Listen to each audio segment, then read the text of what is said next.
Peace FM 104.3. Good to meet you. Kwamena. Me Kabila ta kama ni yadwena so ndzen me yin yadwen de.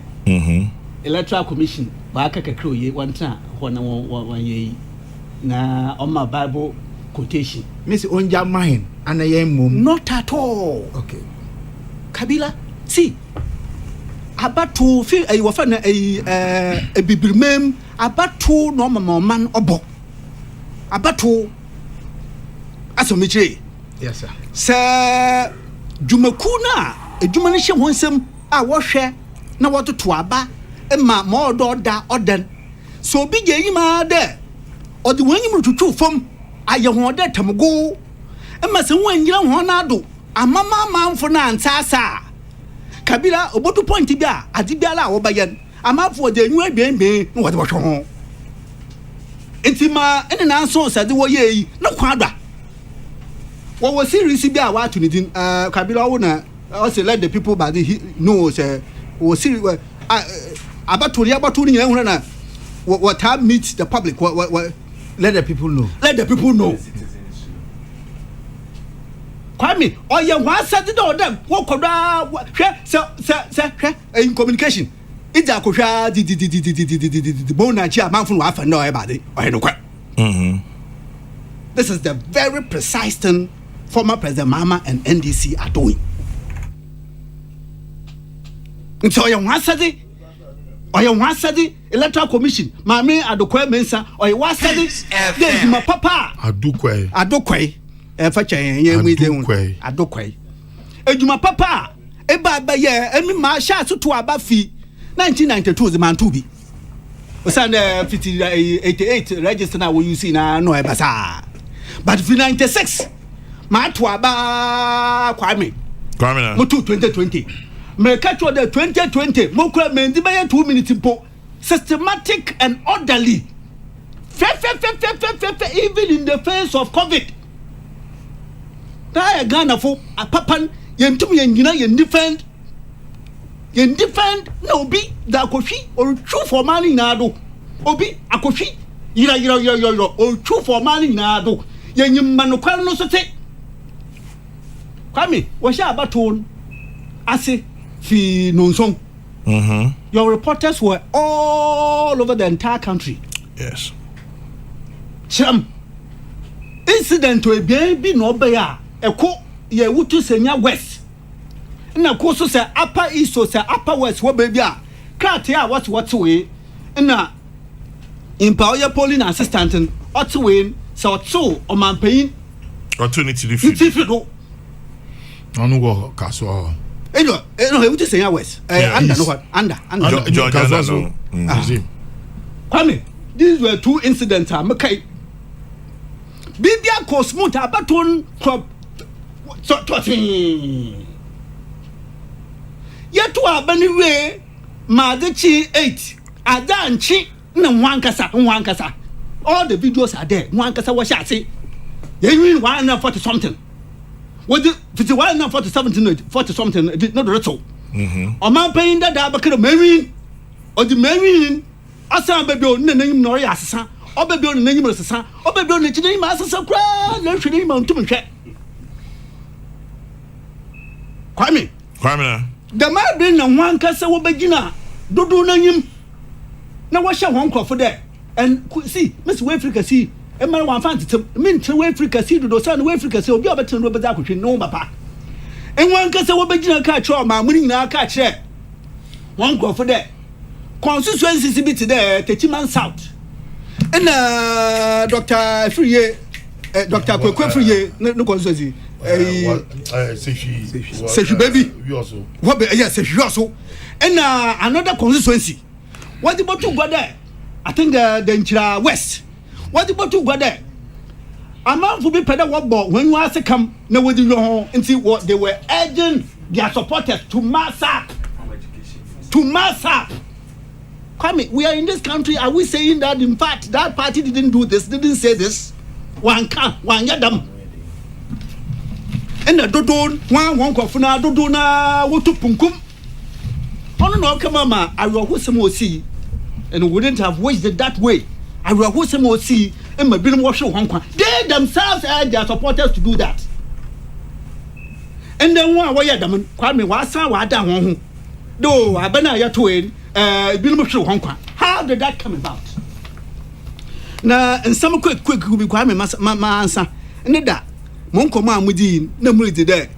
Electoral Commission, Akada Washishum, Nasa Washishuma, no be the hypothetical situation be there. So Washishum, Emma say a Wokenya there and pat 1 million votes into Bokwe or mine or Bokwane was the Babasiako court. Kwame, the constitution is clear. Article 64. Wadaru Mamankamo clause 1. The validity of the election of the president may be challenged only by a citizen of Ghana who may present a petition for the purpose to the Supreme Court within 21 days after the declaration of the result of the election, in respect of which the petition is presented. Within 21 days. Rationally in there. And would be Biancoye, and at least what your declaration rain says now it is official. And why your official declaration rain? Aja one country here because you have reps all across the entire country. And so you would have the 3 weeks or so to be able to put all your pieces together in order to marshal a challenge in the Supreme Court. And he said 21 days in after the declaration, Kwame we are.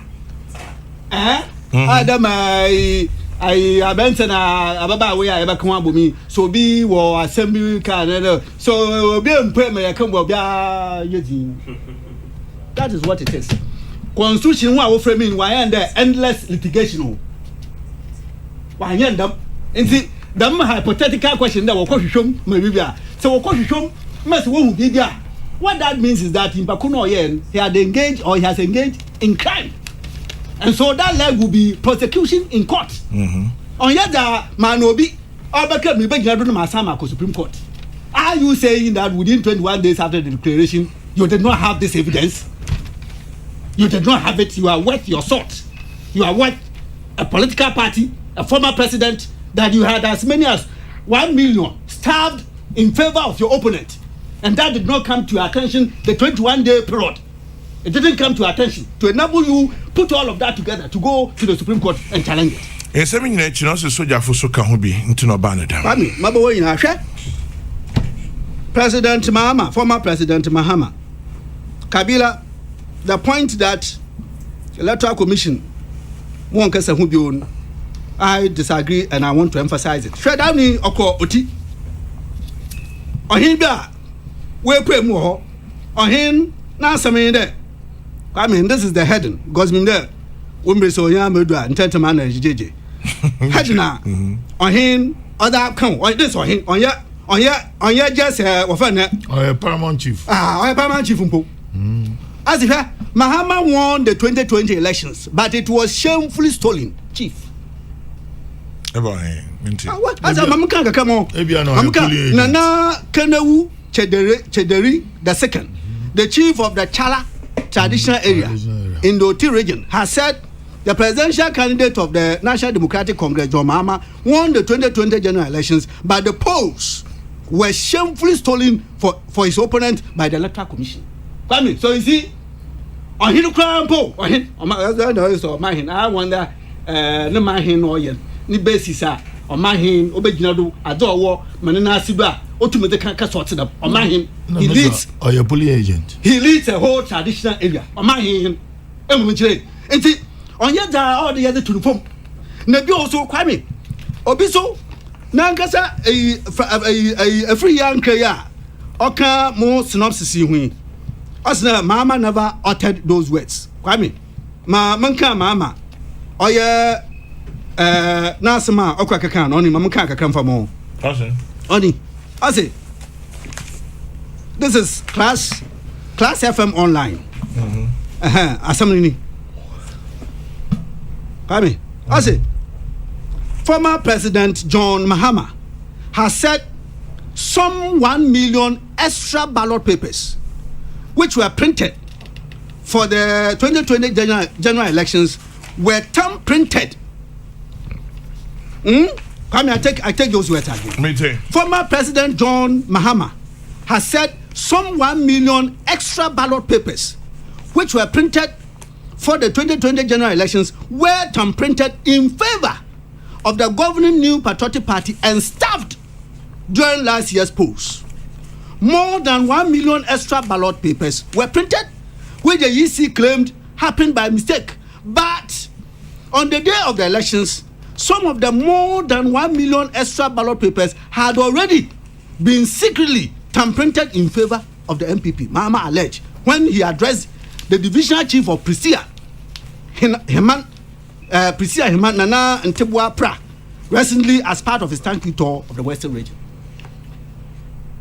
And see, you have a former president, Kwame, when your man to do, says for their cause, it is either our power or nothing. For their cause, for President Mahama's cause, for NDC's cause, it is either we have the power, whichever means, even if this country will come crashing.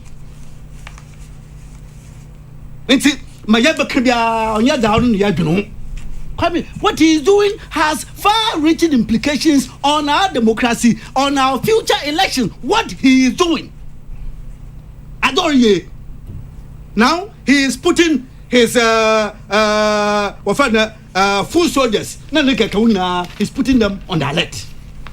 And Kwame, can we imagine if this country, if those who matter do not begin to voice out, to stop him in his tracks?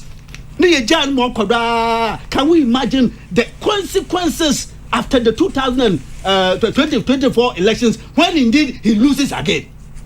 And he goes around and his point is that Electoral Commission must use the 2024 to redeem themselves.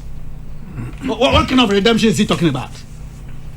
Which animal is that redemption? Which one is that? Now, This FM 104.3, good to meet